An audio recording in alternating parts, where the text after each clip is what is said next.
Welcome to Diver Debrief, your weekly plunge into the world of scuba.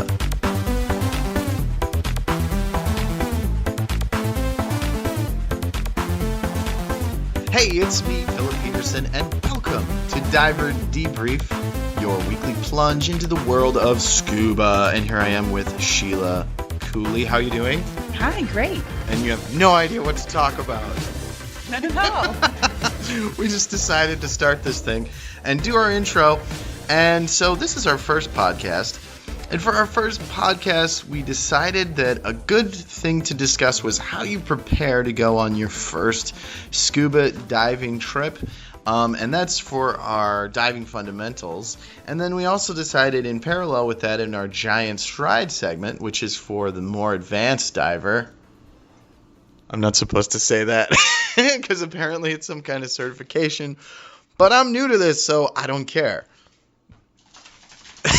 Sheila's not saying anything at all. She's just sitting there looking at me going, don't say advanced. I can't help it. There's so much I don't know. So for our giant stride section of our podcast, we're going to discuss what you have to do to go pro, what it means to go from being a recreational diver with advanced certifications to becoming someone with, see, she's just shaking her head at me like, you silly man, you don't know a thing. Going pro is a big decision that folks want to look at. They don't just want to dive for fun anymore. They want to do it professionally. So we're going to talk about what are the options for that, and I'll tell you a little bit about my story and how I got into it. It's an amazing story, actually. And you spent you were in the Philippines, correct? Yeah, that's part of the story, but that's where I ended up doing my dive master certification. How long were you in the Philippines? About a year and a half. That is amazing. I lived in Germany for 3 years. Great. Was there diving? No, I'm sure that there was, but I mean, I don't know. I don't think that you could get your... Okay, yeah, the certification thing. Okay, it's all a mystery to me. Like the whole lingo, understanding like what's going on. We go down to the waterfront diving center, and I'm just kind of like trying to figure out like the lingo and the whole thing, because you don't want to insult anybody when you're new at something. And anyways, yeah. So what is it, advanced diver? What does this mean? So the advanced certification is the second step after open water. It's 5 to 6 dives where you work on skills. So it's not so much classroom work, but it's really hands-on, learning how to do navigation, underwater navigation. You do a deep dive, so you get certified to go to 130 feet instead of 60 feet, which is the open water certification. That's fancy talk. You can do some other things like drift diving, boat diving. You could do how to lift something, like rigging, knot tying, that sort of stuff.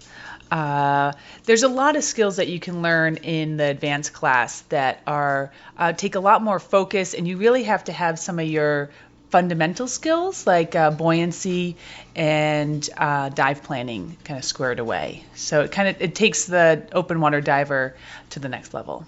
So what word can I substitute for the word advanced? Because I say advanced a lot, and obviously it's an actual certification, and I don't know what else to say. Experienced diver or proficient diver, maybe. You sound so professional. She sounds so professional. It's kind of scary. So I'm thinking, like, what's a really good diving song? You know, like a rock tune or something? Like, doesn't Van Halen, don't they have a song? They had an album, Diver Down, right? Or Under the Sea. Okay, let's hear a little bit of Under the Sea.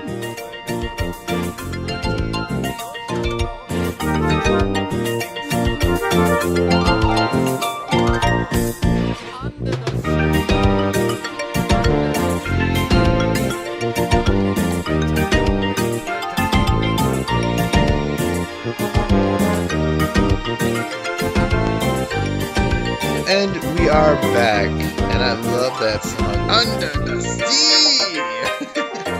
Nothing is better. Down where it's better. Under the sea. Okay, so now we are into our next segment, which is diving fundamentals, which is for those open water divers or folks that don't even have really any certification at all. And you know, diving is a really funny thing. Scuba diving. what I've learned, which is limited, very limited so far, is that there are countries out there that have very little in the way of regulations and certifications when it comes to scuba diving. Oh, you're shaking your head no. No, this is pretty universal that most dive shops around the world require certification, and there's recognized agencies that. Oh, okay. See, this is I didn't forget that. Scrap that. Don't even think about what. See, I have to refer to Sheila a lot here because I don't know anything.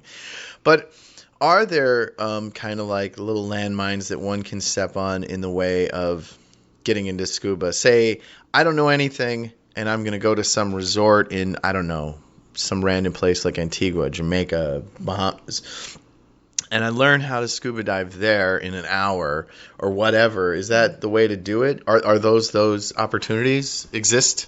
Well, there's a few different things you have to look at. So if you're going on vacation and you've got a little time, if you're planning ahead, you can get certified before you go on your trip. So find your local dive center and take a class. You'll probably do the classroom work and the pool work where you'll practice your skills. And then there's a few options. If you really plan ahead, you could complete your open water dives with your local dive shop. If you don't have enough time, or maybe it's winter and you can't do local diving, you could do the last 4 dives, which are called the checkout dives, at the destination that you're going. So you'll go to a dive shop and you'll complete the last 4 dives with another instructor, wherever your vacation spot is. What a lot of people say, oh, I've been diving before, is actually not a certification class. It's a try scuba or a discover scuba experience. So you're not certified to dive at the end of that, whatever 2-hour course. You are given a few of the skills, able to try it, maybe in a pool, maybe in a shallow reef, which is a great way to see, is scuba for you? Do you like this? Do you want to pursue it? The open water course can be rigorous. It's about 40 hours where you're in the classroom, you're practicing the skills in shallow water, you're going for dives. It can be really exhausting, and it can be a lot of time on a vacation if you're looking to do other stuff. So it's wise to, if you're going on vacation, to I need to take this class. So we're in Vermont, Burlington, Vermont area.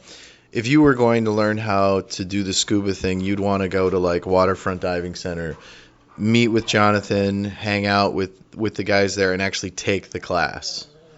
Yeah, there's nothing wrong with taking a certification class on vacation. The disadvantage, I say, is that if you're on vacation for 7 days, probably more than half of your vacation is going to be spent in the class. If you choose to do this at home, or if you come down to Waterfront Diving Center, you can get a lot of time in the pool, get a lot of practice, and be really comfortable, and then just enjoy diving on your vacation and go and explore the reefs. Okay, so what are the pitfalls though? What are some mistakes that new folks will make? You get kind of rose-colored glasses, I'm gonna go do the scuba thing, and what are some common mistakes that people will make? I'd say there's a few things that we see. One is they're doing it for someone else.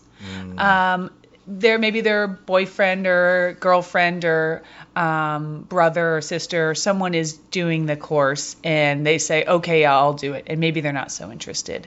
You really have to want to do this sport. I think it's anything like skiing or sailing. You really you gotta want to do it. So if I want to do skydiving, I better enjoy heights a little bit. If I'm gonna go do scuba diving, first off, I should at least enjoy swimming.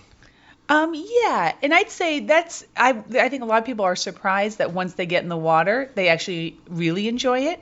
So maybe if you're a little hesitant, a try dive or discover scuba can be a great way to find that out before signing up for the full course.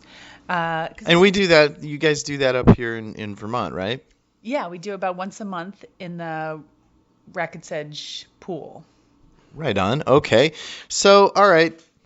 Where should one go? I guess, let's get, I'm going to let you take it from here. So I'm a new diver. I'm going to go on a trip. What are the steps? So I guess you have to decide where you want to go. And some people know, I definitely know where I'm going to go do some diving if I'm a newer diver.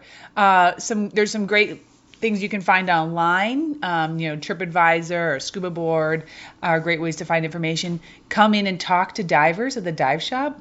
Whatever your local dive shop is, you can talk to instructors, dive masters, and just other divers that have traveled and get some advice from them, because they're going to tell you what it's like to dive someplace, which can be a little different than visiting a place. Right. And so, you have a friend that's like, man, you got to go to this one place. It's awesome. And that's the thing to do. And I mean, that might get you all pumped up and psyched and ready to go. But, you should probably go talk to the pros before you just do it. Yeah, you're going to want to find out what's the diving like, because maybe your friend is a very advanced diver and very proficient in the water. Ooh, like the certification advanced? Yes. But if maybe you're a novice diver and there's strong current, or it's deep diving mostly. Right on. And so you're not quite ready for that, and it wouldn't be such a good experience for you. Right. So like strong currents. And I know that in the shop, you guys will go up to Canada in the fall and do this dive. In the St. Lawrence River. And the currents are really strong, and it's like you need to know what the heck you're doing in order to do that. Yeah, another great option is that a lot of dive shops will lead trips. So you're going to be going with a group of divers, often with a dive master or instructor leading it.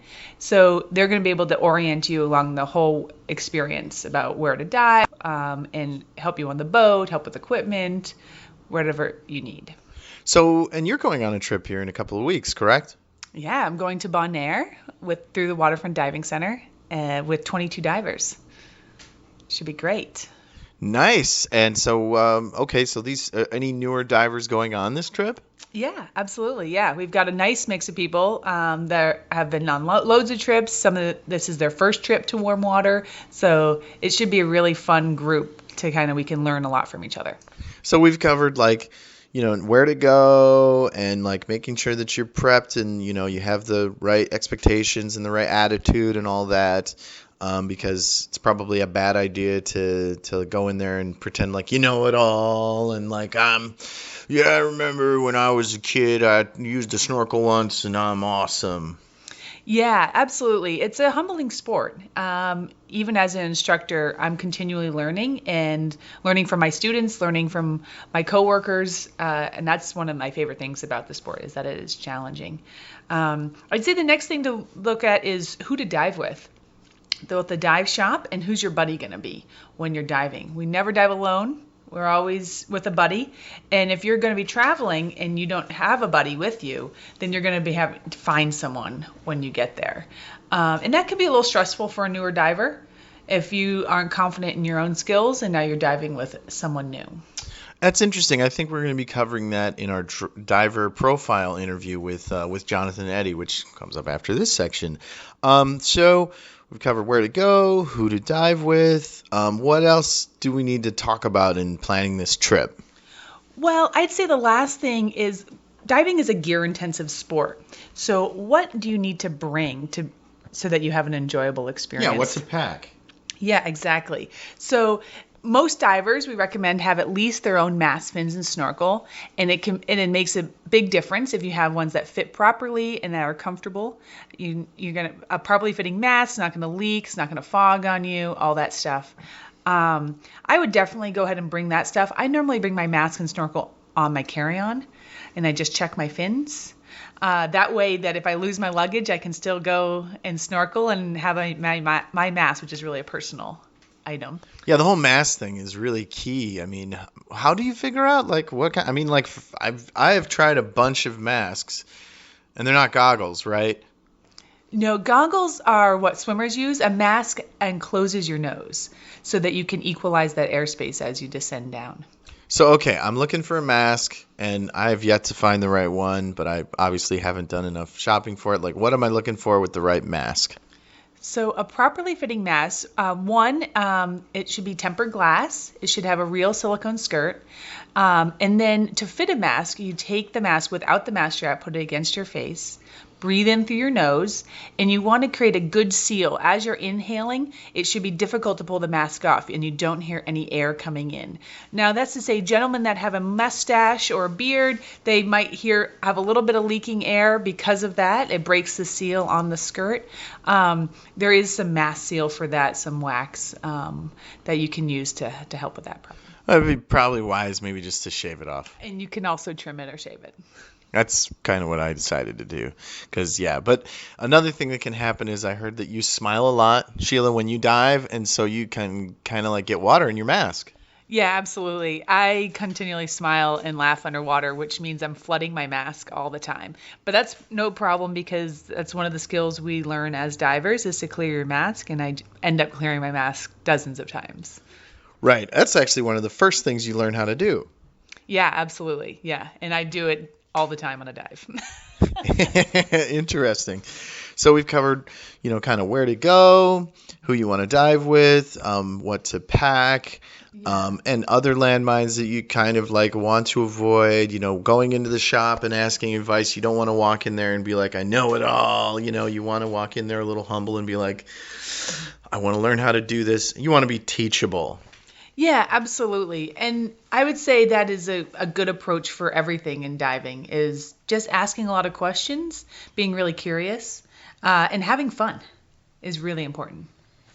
Right. And I think maybe on the next podcast, we will cover the ins and outs of proper diving etiquette, when you get on the boat, like, all those pitfalls, things that you don't know or think about. It's kind of like in golf. My grandfather taught me when you're playing golf and somebody is going to hit the ball, you don't talk in their backswing. And when you're on the green, you don't walk in front of someone's ball before they putt.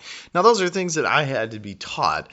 But in a scuba diving scenario, there's all sorts of things that you need to learn to be prepared for so that you don't make those mistakes. Yeah, absolutely. And I think that's one of the things that over time, having a good buddy, asking questions, and some of it you might just have some faux pas, and that's okay too. Just have a sense of humor about it. And be humble and be prepared for someone to kind of be like, hey, you're not doing that correctly. Absolutely. Yeah, that can happen. We've all been there. And even with your certification as an instructor, which is like one of the highest, or is it the highest certificate? Well, it doesn't even matter. There's a whole branch of different certifications and levels. Right on. You have someone that's like your scuba diving mentor, mentee. You have this relationship with a woman down in Florida. Mm-hmm. Yeah, Pam. She was my course director, so she trained me to be an instructor. Hi, Pam. Even people that have these certifications that are advanced, like, oh gosh. Don't look at me like that. I don't know what else to say. What do I say? Higher level certification. How's that? You're an instructor, whatever. You have to be humble enough to collect information and to discuss things. And I notice, and that even after a class, the instructors will talk about things. And that's why we call this podcast Diver Debrief. Yeah, absolutely. So divers always have a debrief after every experience. And one of my coworkers, Ski, as we call him, he says, when you're done, when you finished your open water course, you are now ready to learn to dive. We give you the skills. You're going to practice them, but it's really all the diving you do after that where you learn to dive. That's cool. All right. Well, I'm wondering, what should we play for a song next? Maybe we'll put something out there that I put together. Yeah, that sounds great. I want to hear it. Okay, well, here it is.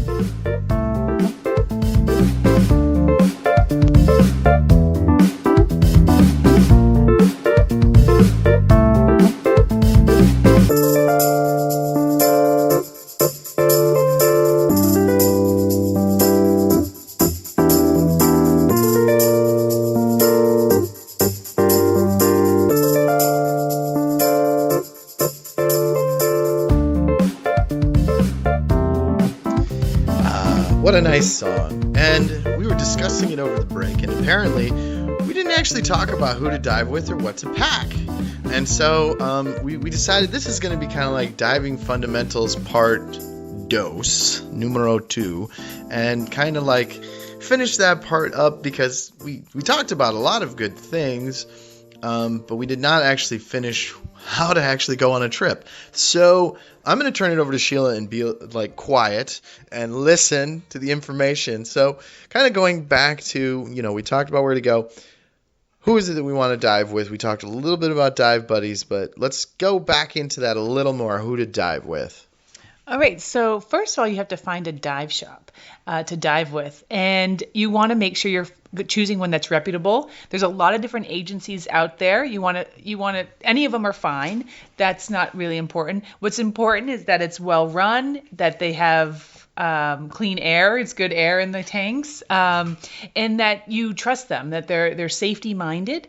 They've got oxygen and first aid on board. They've got dive masters that are professional, that are following protocols like checking divers in and out of the water, that they're setting limits on depth and time and minimum gas in the tank, that sort of stuff. So you really want someone, this is a fun sport, but you really want to prioritize safety.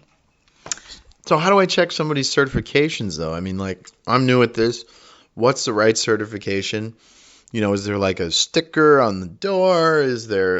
How do I know that it's a good dive shop? Where do I check?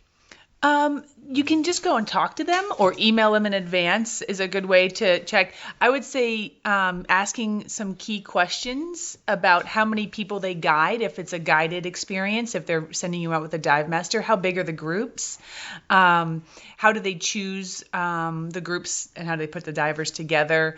You want to make sure that they really emphasize safety. So ask them what their emergency action plan is, making sure that they understand that that you're a newer diver and that you are going to look for a little bit more guidance and help.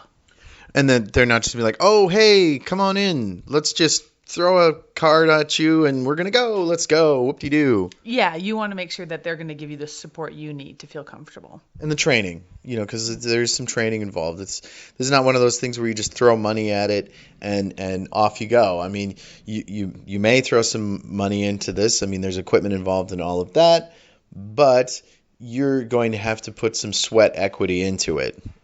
Yeah, absolutely. And you want to make sure that you earn your certification and it's not just given to you. Right, because ultimately, no one's going to dive for you. No one's going to breathe for you. Yeah, it's about knowing your limits and making sure that you're being honest with yourself to say, I am comfortable with what I'm doing and I understand how to solve some problems that could happen under the water. Nice. Okay. And so the other thing that we talked about and we touched on, you had mentioned, that you will put your mask and snorkel in your carry-on and that you will pack your fins. Absolutely. Right. So that at least you got your snorkel and your mask, which is a very personal item. If your luggage gets lost. But what are some other things that are key in packing? The kind of suit that maybe you should wear and all this other stuff. Sure, yeah, definitely. I mean, some of the things that are not really diving related, but more about just being equipped to enjoy the experience, I'd say is I always bring a dry bag because it can be really wet on the boat and you want to make sure you've got a dry towel, you've got snacks in there. If you're going on a boat for a few hours, you want to make sure you've got something to eat. Bring a water bottle because hydration is really important for divers, both because it makes you feel better, but it also reduces the risk of decompression sickness. I mean, you're surrounded by water, but if you're on the ocean, certainly nothing you can drink. Most dive boats have water on board, but it's great if you bring your own water bottle so you can refill it. Other things that you want to bring, you want to make sure you have sunscreen, your sunglasses. I mean, it sounds silly, but it's actually your essential gear when you're out with the reflecting water off the ocean and you got a couple-hour boat ride. You want to be comfortable. I also bring warm clothes. It can be chilly out in the boat. It sounds funny in a tropical area. And you also want to bring, like you said, some, what do you wear under the water? So some divers just wear rash guard and shorts. Others need a 5mm wetsuit. So that's 5 millimeters of neoprene. And that even can be in the Caribbean. So it depends on the diving you're going to be doing. Do you get cold? I do get cold. I wear a 5mm, even in 80-degree water. I like to do a lot of diving, and my core temperature goes down after a few dives. Well, and the thermocline in the water, for those of you who don't know what that means, there's different areas in the water. As you go deeper, the temperature of the water goes down. And, this, at least I know, because I have background in engineering, Mr. Fancy Pants, your heat transfer from your body is much faster in the water than it is in the air. Yeah, absolutely. It's 20 times faster in the water. So even if the water's 80 degrees, that's still cooler than 98 degrees. Now, that said, there are really not any thermoclines in the Caribbean. That's really only mostly in freshwater or in colder areas typically. Nice. So anything else that one might want to think about packing that, we wouldn't think of? Something that's kind of key?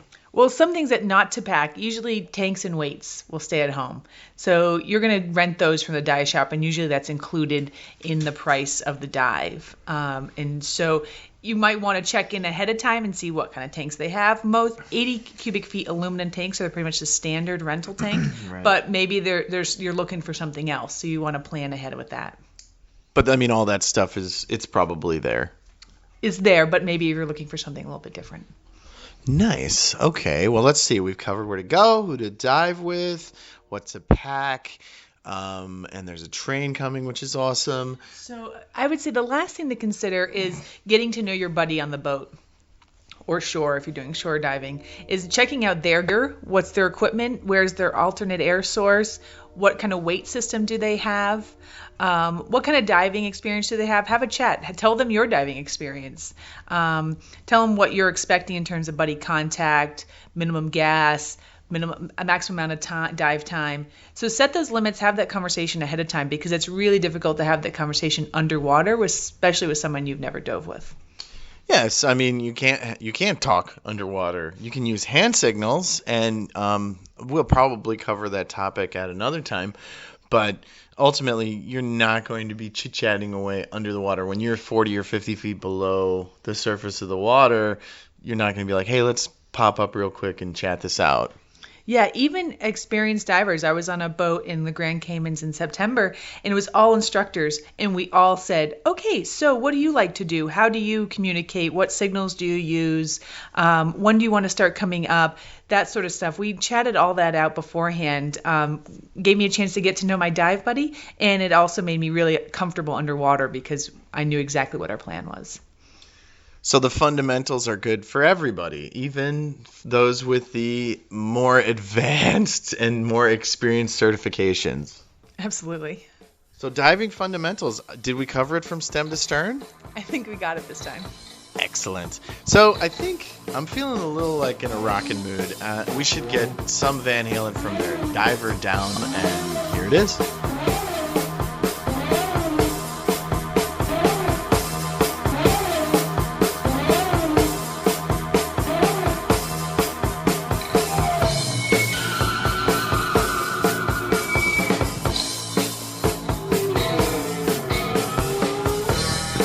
It's me, Philip Peterson, and we are back with Diver Debrief, and here at Waterfront Diving Center. It is like the mecca for diving in Burlington and in Vermont. I mean, you guys are now the only shop in the state of Vermont.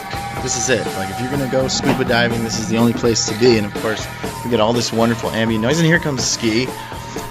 And he's got sandwiches, and this is a very active place. And, oh, here comes somebody else, and it's busy around here. Yeah, it is busy. That's a good thing, not a bad thing. Can I take a minute? Oh, well, so our theme for this week, is how you actually will get ready for a dive trip. What you do to get prepared. That's kind of our novice segment. And so in our diver profile segment, we're going to interview Jonathan Eddy, who is the owner and operator of Waterfront Diving Center. He's going to give us some tips, but we also want to get to know him as a human being, his experience, because people are fascinating, and Jonathan seems like a fascinating guy. He's kind of a James Bond type. His wife tells me that he flies lawn chairs. Is that true, Jonathan?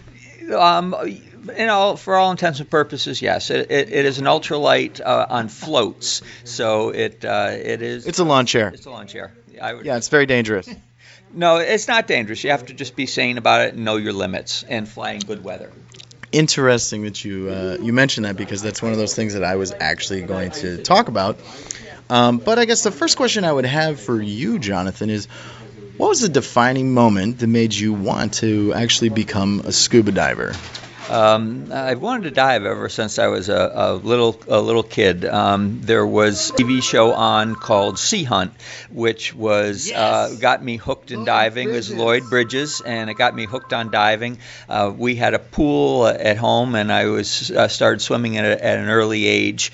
And when I got to be 13 years old, I really wasn't into skiing or anything. And an older friend of mine said, "Well, why don't we take diving lessons this winter?" Seemed like a great idea, so we went down to the local Y and took dive lessons. And that was over the winter. My open water dives were in May, and I bought the equipment right away and have been diving ever since. And so you could just buy all this equipment. I mean, were there limitations back then? I mean, how was this, like 10 years ago or something, Jonathan? It was 47 years ago, and it was much more loosey-goosey than it is now with respect to buying equipment. I actually ordered my equipment from a company called New England Divers, which was in Beverly, Mass. There really were very, very few dive shops around at that point in time, and there were none near me. So I got it from New England Divers. Interesting. So, at this point, it's still kind of a recreational thing. And, at what point did you decide to actually make it a profession and pursue this as like not just recreation, but a job? Well, back when I was in college, I had a seasonal business with a partner, a dive shop in Willsboro, New York, which is on the other side of Lake Champlain from where my shop is now. And so for 4 years, I had the seasonal shop, and we ran charters, taught classes, filled tanks, and all that type of thing, which was good for earning a summer income, but because it was a very seasonal shop, not enough to support me. So when I got out of college with a degree in history and political science, a dual major.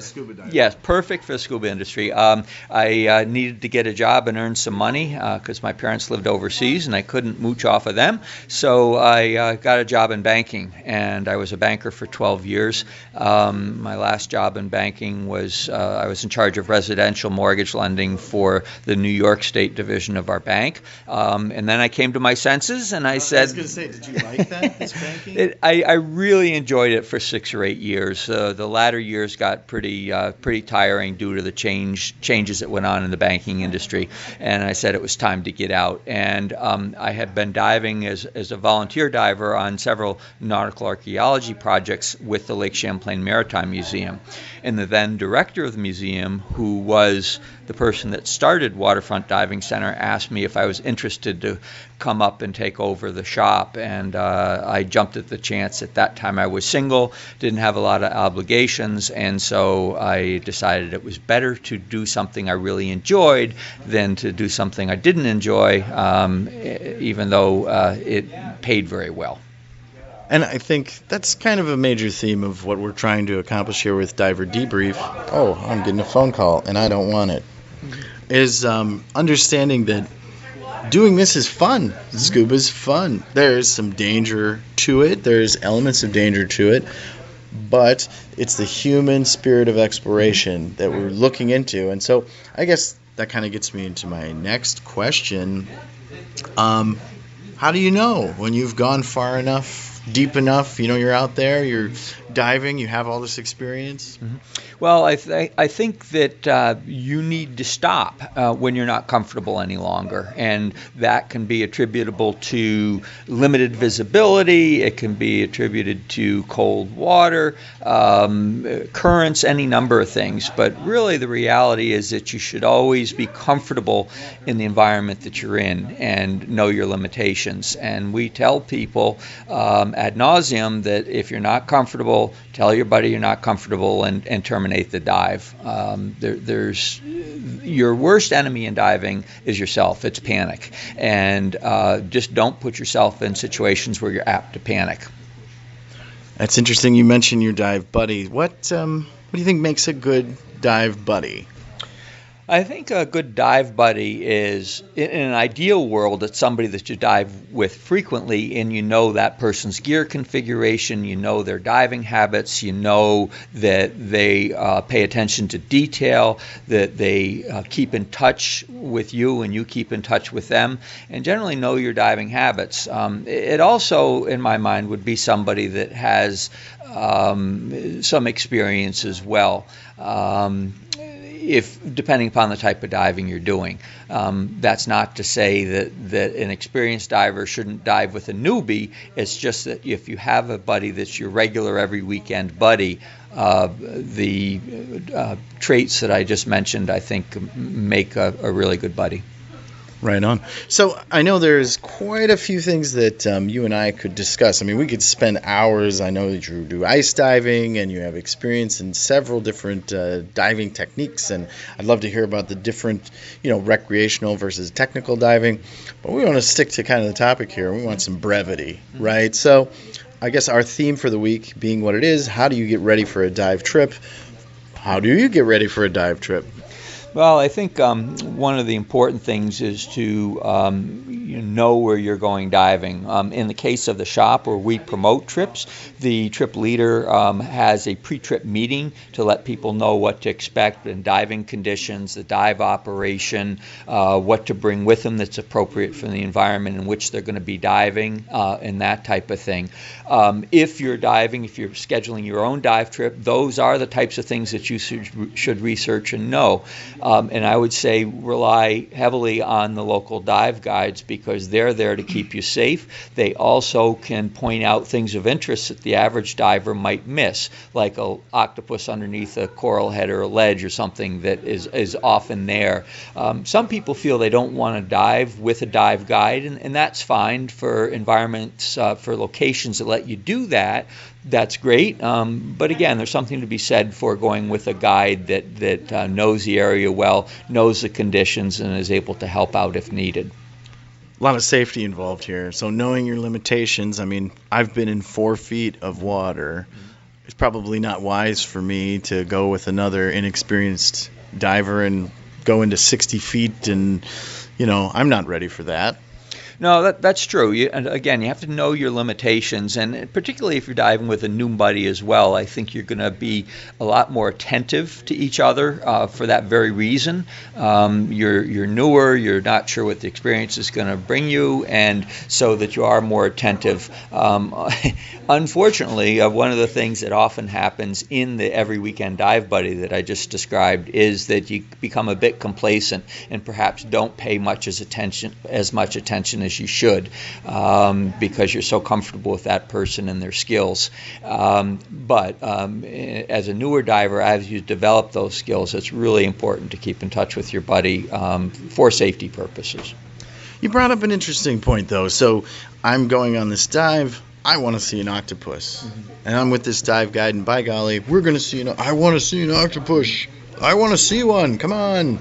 I mean, what if you're guiding this person, or if I'm new and I'm expecting this to happen, should I just know that I'm going on this dive and by golly I'm going to see an octopus?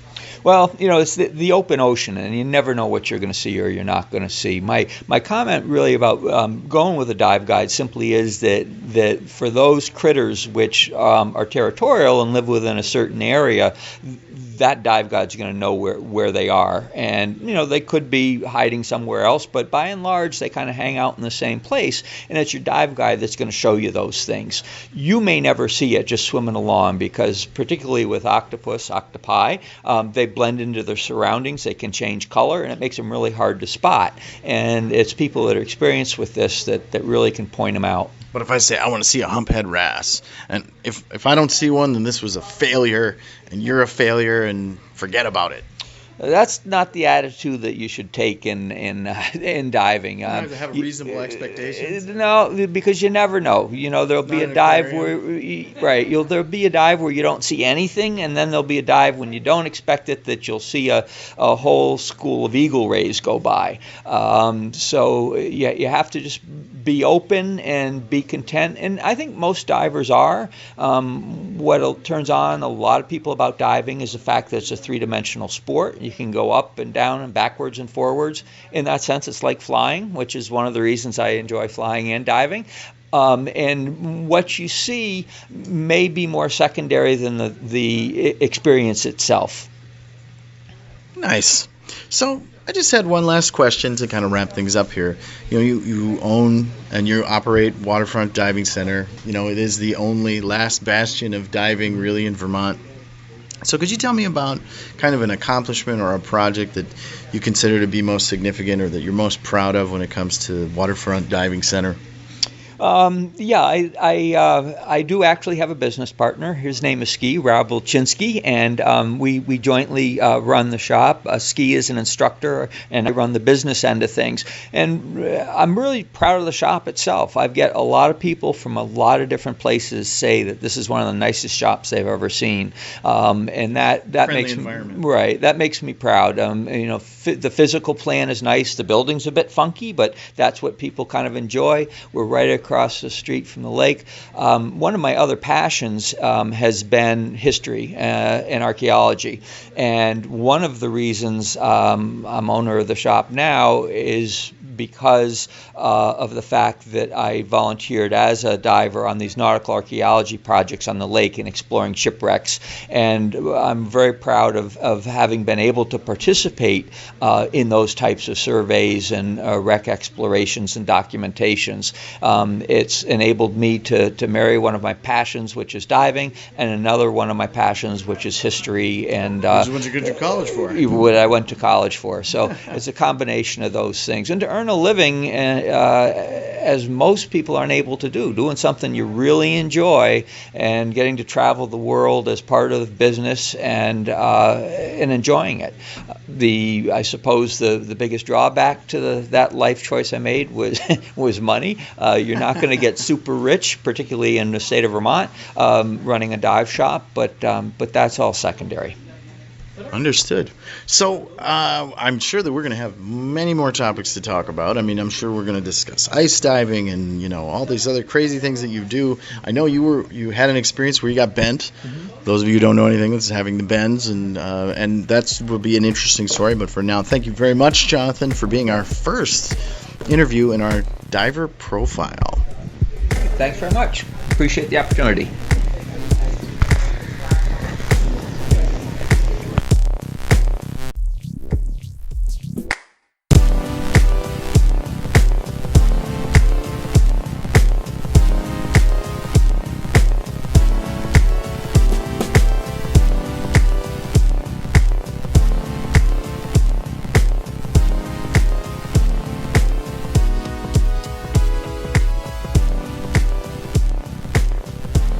Yes, it was wonderful talking to Jonathan Eddy over at Waterfront Diving Center. It is definitely the last bastion of diving in Vermont. So many dive shops closed in the state of Vermont. Not that it would be easy to have a dive shop in Vermont anyways, even though there seems to be more diving opportunities than one would think. It seems like, it would be kind of tough to stay in business. Yeah, I think it's tough for dive shops everywhere, but diving in Vermont is not so well known and probably not the destination that it could be. Lake Champlain, come on, there's so many wrecks from Revolutionary War. Yeah, absolutely. I think it's great diving, and there's a solid diving community that are really active. But there's not a lot of visitors probably coming to dive in Vermont. Well, that's unfortunate, and maybe we can change that. But this part of our podcast is known as a giant stride, which is for the more experienced diver. So, giant stride, what does that even mean? Well, giant stride is one of the deep water entries that we use in scuba diving. For this segment, I think it's a nice euphemism for kind of going beyond what you're diving now and maybe learning about something else and kind of challenging yourself and learning more. Sheila, I would just like to ask, what made you go, I want to go pro with this? I'd always wanted to do it. In the back of my mind, I wanted to wait until I felt ready to do my dive master course. And I got the opportunity. I had some timing. I took a little career break. And so it was the right time for me. It's a big choice for folks to decide to go pro. It's not a light commitment. It's a great field to get into. It's something you can do all over the world. You can do it probably in your own backyard. There's probably a dive shop near you. And you can go and work on a lot of beautiful tropical islands. So it's a really fun career to get into, but it's also one that's serious and you want to do a good job. It's not something you want to take lightly or do haphazardly. And it's not a giant community, so you have a reputation that you can get, and it will follow you wherever you go. Yeah, definitely the diving community is small, even though it's global. And you've mentioned to me several times, like, doing this podcast, you're like, we have to be very careful that we're humble and we have some humility because, you have a certain reputation. You want people to be like, all right, this podcast that we're doing is not trying to exhibit someone's ego. It's about informing people. Yeah, we're all students of diving, and myself included. I'm constantly learning, and that's one of my favorite things about the sport. Nice. So you got to this point, you're like going to have a change in career, you're in transition in life, and you're like, I want to pursue this thing that I love. So, what's next? You're talking about it in terms that are kind of abstract. What were the concrete steps that you needed to take? Well, you have to decide where you want to go pro. So are you going to do it locally? There's instructor courses in most places around the country, but not everywhere. And so where you're going to do it is a really important step. I decided I was going to do mine abroad. For my dive master, I did abroad. And so I looked at some locations. I was looking at Honduras, Thailand, and the Philippines, where I was deciding between. Looked at the advantages and disadvantages of each, decided that Philippines was probably the place I was least likely to visit if I didn't take advantage of this opportunity there. So you wanted the experience of just like going to that place. So even though, Honduras is an amazing place to go and maybe Thailand's an amazing place to go, you had been there or... I felt like I could go to Honduras on my own to dive, and I had already been to Thailand. And although both great places, really incredible diving, I thought, I'm going to go explore Philippines. Right, but were there any other factors involved with going to the Philippines?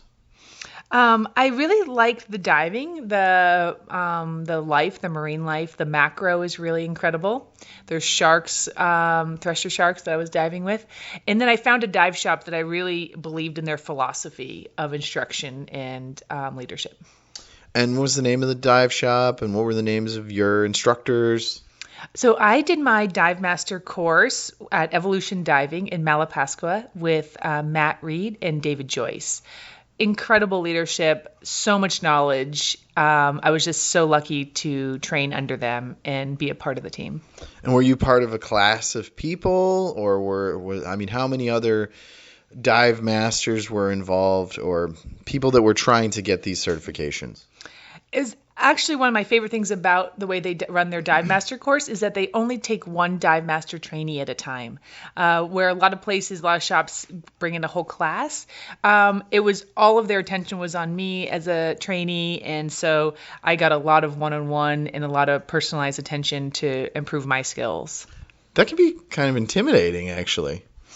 It sounds intimidating, but they're just so nice, really passionate about the sport, really knowledgeable, and just really wanting to create great dive leaders. Interesting. So run me through the paces. So you're not going to do some kind of local instructor certification thing. You're going to the Philippines, and you're alone. This is an adventure. You're just ready to do it. Kind of walk me through it. Yeah. So I ended up in Malapascua, where there's no roads. Sandy island with just paths. It's absolutely beautiful. It's a half-mile long by a mile wide. No, other way around. Half-mile wide by a mile long. And it's who cares? And it's just absolutely stunning. And the dive master course can take a different amounts of time depending on where you go. It could be a 2-week course all the way up to a year-long course. Depends on how the course is run. I really encourage folks that are considering doing this to take the time you need. Don't rush it. Don't think, oh, this place says I can get it done in 8 days, so that's a better deal for me. That gives me more time to travel. It's not something you can rush. You need that. You get the experience and the learning by doing it and being there and helping other divers and guiding divers and solving problems. And that's the stuff that is really valuable and that can't be taught in a classroom. Well, for lack of a better term, you kind of have to pay your dues. Yeah, absolutely. And that stuff can't be manufactured. You just have to be out diving with other people. Equity. Sweat equity. That's what it's all about. So that was my experience. I got to guide real divers every day, and they have problems and challenges, and I got to solve them. And sometimes I did a better job than others, and that was part of my learning process. And I appreciate all the divers that I guided that were patient with me while I was learning. Nice. So how long did it take for you to get your certification? I was through 3 months. I was working as a dive master every day. And I mean, classes, tests? I mean, are there tests and stuff like that? Yeah, absolutely. There's coursework, physics and physiology, dive history, equipment.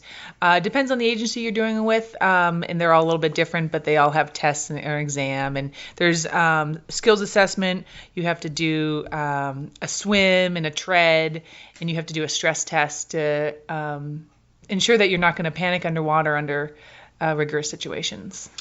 And what's your what organization is your certification through? I did my dive master with PADI, Professional Association of Dive Instructors. Nice. There's so many organizations out there too, and some of them I'm like I get, and then others I don't. Like NAUI, what does that mean? That's the National Association of Underwater Instructors. Nice. And you have that certification too, right? Mm-hmm. Absolutely, yeah. So I went on to do my instructor course with PADI, with Pam Wooten, and I learned to ask myself, what would Pam do? That should be a bumper sticker. It's definitely something I think about every day when I'm teaching, making sure. What would Pam do, everybody? What would WWPD? Yeah. And then I crossed over to NAUI as well for a number of different reasons. So I'm able to teach both NAUI and PADI now. Nice, interesting. So, I mean, I don't really know what else to cover. I mean, obviously I've been in 4 feet of water. So, I mean, is there other things that one would need to know if they were going to go pro? Yeah, absolutely. So location, where you're going to do your training is important. I would think about some of your instructors, think about what you liked about what they brought to diving and what they gave you. And then how are you going to bring that passion and love for diving to your students? Even as a dive master, even though you're not an instructor, a lot of people look up to you. You are a dive leader. So I'd say making sure you stay professional, making sure that you still love diving. Burnout can be a problem when you are doing something that you love and that you do for fun, but also it's your job. So finding that balance is really important. Well, you bring up an interesting point. So it's one thing to become a dive master or an instructor, it's almost like a PhD, but it's another thing to be a teacher and an instructor. Those are two totally different things. Yeah, so instructors, you're teaching students, people, how to dive and then bringing them up through training. Dive masters do a lot of informal training, helping folks just become better divers, learning sites, that sort of stuff. Instructors have a different level of risk and liability because they are usually training people that are not certified, and you're responsible for their safety. Well, safety, but also, I mean, being in a classroom, you better like people a little bit, and you had better know how to develop relationships with people. Yeah, absolutely. You have to people have to trust you pretty quickly. Even if you're a dive master, they're going to get on a boat, they're going to meet you, they're going to know your name, and then you're going to go and take them there for a dive pretty quickly. They have to trust you and know that you're going to have their well-being in mind. And when you're taking these people out on these trips, I mean, you're not in the Navy or the military or anything like that. These are, sometimes older people, sometimes younger people, and you better be patient and kind and know how to develop good relationships with them. That is actually one of my favorite things about diving is that you meet people from all over the world, all ages, all levels and experiences. And so I have friends all over the world now that I've dove with, and I really value. But with that does come different expectations, different training levels, and different abilities. So you have to be ready to help all those people and adapt to them and their needs. With great power comes great responsibility. So I don't know. Have we covered it stem to stern? Yeah, I mean, I'd say GoPro is a big decision. I'd say do your research. Think about what your goals are when you GoPro. Think about what you want to teach. And make sure that even though you become a dive master instructor, that you continue to learn and take the courses that are going to challenge you in diving and continue to be humble and an active diver. Right. So, I mean, kind of, you have an exit strategy after you get the certification, like, where am I going to go after I have this, this PhD in diving, for lack of a better term, Dr. Diver, whatever, what are you going to do? Are you did you just get it and you have the certification in your back pocket, or you have a plan? Did you have a plan? What happened after you got the certification? Well, yeah, I knew that I was going to come up to Vermont to teach. And actually, in the beginning, I just taught nights and weekends. I had another job, and it was just sort of my hobby. It was just a way to keep diving and to share my love for diving as an instructor. But then I decided that I wanted to do it full time, that I didn't want to just do this nights and weekends anymore. And that's been a great decision. And I'm really happy teaching full time now. And you made it your life, and now with this podcast, who knows what's going to happen? It's going to explode. Hopefully. Well, that's the plan. And so I think we got it all. Is there anything else that we need to cover here? No, I think that's it. Woohoo! All right, we don't have to come back for a Great Giant Stride Part 2. So I think we've covered. Let's kind of do a rundown here. For diving fundamentals, we've covered how to go on a trip, where to go, who to dive with, what to pack. For our Giant Stride segment, we covered how to go pro, where you would want to go to do that, what kind of certifications you're actually looking for, what does it mean to be a professional scuba diver. And I think we also had a great time talking to Jonathan Eddy over at Waterfront Diving Center in Burlington, Vermont. And so I think we've reached the end of our time here, don't you? Yeah, I think we're low on air. We are definitely low on air. And so this is Philip Peterson with Sheila Cooley, and I'm telling you, all you divers out there, make sure that you inspect your tanks once a year, have a good dive buddy, and make sure you're having fun out there.